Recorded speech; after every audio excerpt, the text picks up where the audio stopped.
Hi everybody, welcome back to another academic video. This one is all about how we schedule meetings.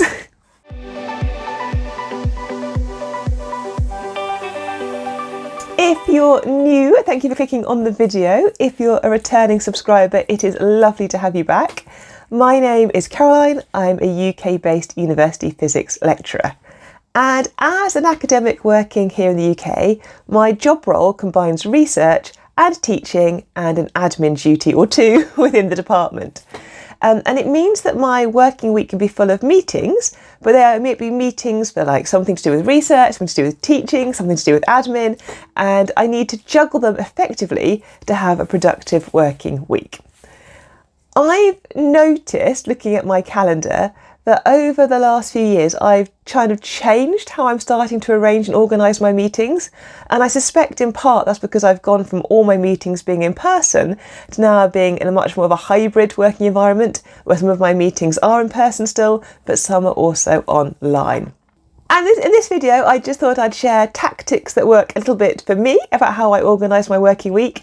And then hopefully maybe some of you have got some fabulous ideas about how you arrange your meeting schedule, and we can share how we best practice do things in the comment section.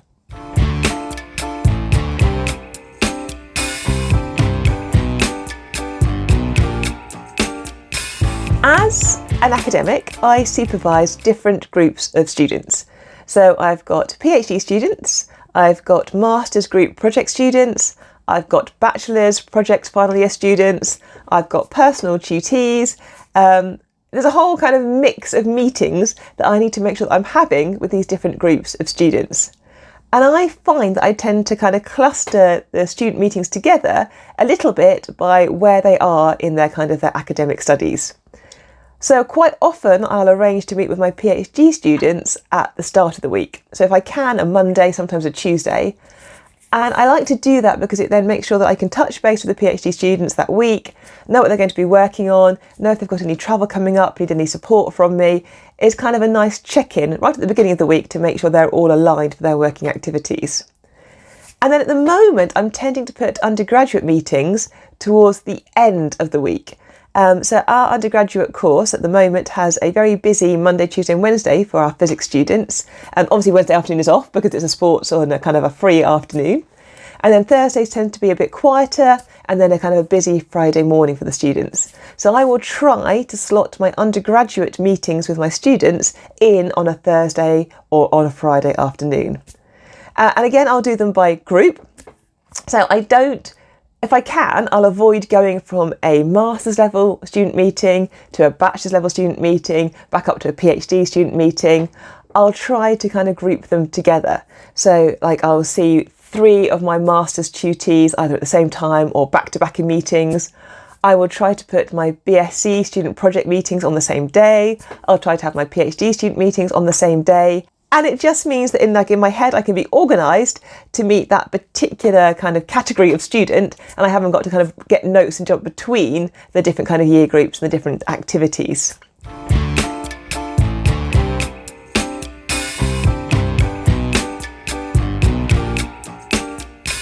In group work, so I supervise group work projects, both at the undergraduate and at the postgraduate level. And I've noticed that over the last couple of years, we've started to use electronic and virtual tools a lot more. Sometimes, obviously, I'm going to want to meet my students face to face, but on other occasions, it's perfectly acceptable and probably more beneficial for us to be meeting through electronic kind of virtual meeting platforms. And so I supervise group projects. I supervise them at the bachelor's level and at the postgraduate level. And actually, we're finding that these virtual platforms are a really effective way of communicating as a group, and for me to be able to track the group and supervise them effectively without having to meet them in person every single time. And they're all kind of similar, these virtual platforms. They always have a space where you can kind of chat to your group electronically. There's typically often a video call function that's on there somewhere. There'll be a space where you can upload files that the whole group can then share and access. And I just find it really useful to be able to put up one file and know that every member of that group is going to be able to see that file, rather than we have to send it around in a group email and like, check in, can you all see it? I can just pop it up, and if there's any problems, people can leave me a quick note on the software, say, oh, we can see it or we can't see it, and it's just much quicker. Now, of course, that doesn't replace in-person meetings, and I still meet with these project groups in person, but it means I can support them quickly and easily throughout the week without having to arrange kind of meetings and meeting spaces and organisation of those kind of get-togethers. So I'm definitely using virtual meetings and software to kind of support those meetings far more than I ever used to.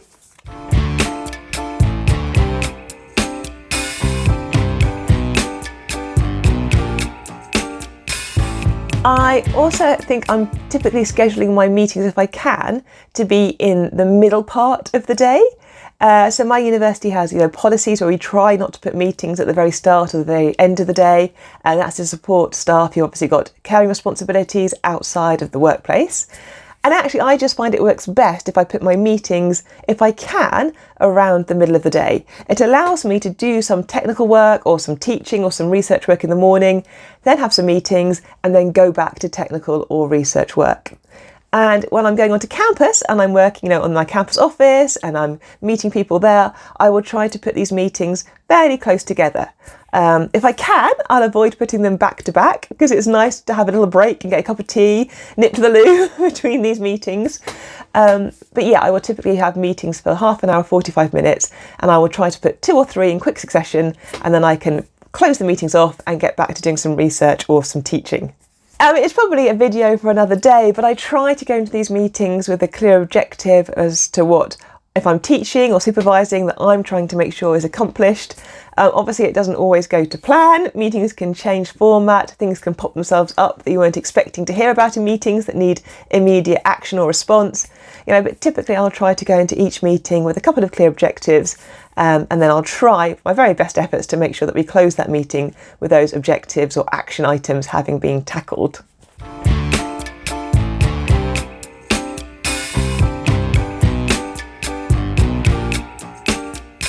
Occasionally I will go to a virtual meeting, and it might be a huge kind of departmental meeting or a faculty meeting.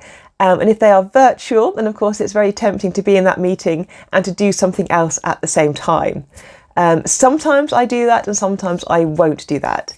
If it's a meeting where I'm going to need to partake a lot, or there's going to be lots of very useful content relayed that's directly relevant to things that I'm actually working on or related to, then obviously that meeting is going to need all my attention. However, if it's a meeting covering many topics and actually I'm only inputting to 1 or 2, then potentially I may work on a secondary task on a second computer screen in the background whilst that meeting is happening.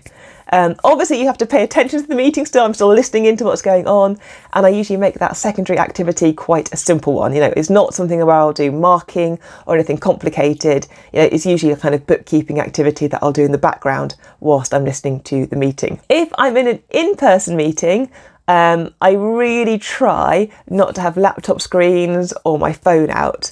I remember once giving a meeting at a conference and feeling quite pleased that lots of people had turned up for the meeting, and then realising they'd come not to my meeting room because they wanted to hear my particular talk, but because the Wi-Fi signal was really good and they were all on their laptops in the room. So yeah, as a speaker, I know what that can feel like when the audience maybe isn't quite as engaged in the material as you'd like them to be. And so yeah, I try to offer that same respect back to people when I'm hearing them talk in person.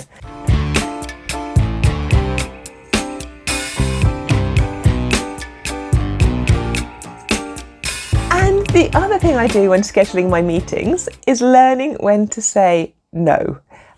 So sometimes I will be invited to meetings and I'm just like, I don't need to be at this one. I don't have anything that I need to input into the meeting, and there's nothing coming out of that meeting that actually is directly relevant or applicable or needed for me to know right at that moment in time. And so I will decline meetings if I'm not needed as a participant.